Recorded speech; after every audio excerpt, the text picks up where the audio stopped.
This is Inside Indiana Business Radio for the afternoon of Tuesday, May 16th, 2023. I'm Alex Brown. The Indianapolis Zoological Society has announced Pablo Boboroglu as the 2023 winner of the Indianapolis Prize, billed as the world's leading award for animal conservation.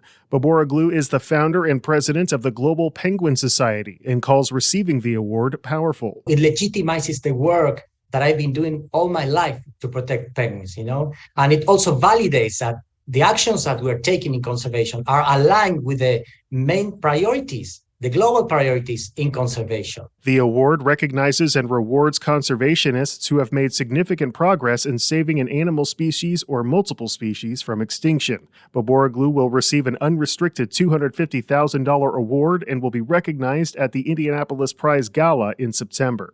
Kentucky-based Bluegrass Supply Chain Services is continuing to grow its operations in southern Indiana. One Southern Indiana says the logistics company will invest more than $16 million to build and equip a new facility in Jeffersonville and create up to 25 jobs. Bluegrass Supply Chain currently operates a more than 200,000 square foot facility in the River Ridge Commerce Center in Jeffersonville. The Alexandria Monroe Chamber of Commerce today announced it is merging with the Madison County Chamber of Commerce. The chambers said the merger will create more exposure for Alexandria Chamber members by connecting them with a larger audience. From the number one source for Indiana business news, this is Inside Indiana Business Radio. Indiana, it's time to get revved up. Inside Indiana Business is going racing. We'll be at the Indianapolis Motor Speedway for the month of May and take you inside the business of motorsports, from gasoline alley to high-tech race shops to small-town dirt tracks. We'll explore what fuels a billion-dollar industry in the state. Join the entire Inside Indiana Business team from the world's greatest racecourse for Business at the Brickyard, brought to you by Purdue University. It's checkered flag coverage you won't want to miss. The Fishers City Council last night approved a project agreement for a developer to build a 100,000 square foot building that will fill the remaining 8 acres of available property at the Fishers Life Science and Innovation Park. On Point Innovation Park 3, a sister company to Fishers-based Meyer Nijum Construction, plans to construct the $15 million building at the park. Fishers Director of Economic and Community Development Megan Baumgartner told the City Council that 2 companies, Certus Medical and Radiological Care Services, would occupy 50,000 square feet in the building. The remaining 50,000 square feet would be available for lease. Certus Medical and Radiological Care Services combined would employ 81 employees at the facility. Atmos Filtration Technologies, the filtration business of Columbus-based Cummins, is looking to raise more than $341 million in its proposed initial public offering. The company said today it has launched a roadshow for the IPO in an effort to generate interest from potential investors. The IPO will offer more than 14 million shares of Atmos common stock currently owned by Cummins, with a 30-day option for underwriters to purchase an additional 2.1 million shares at the IPO price.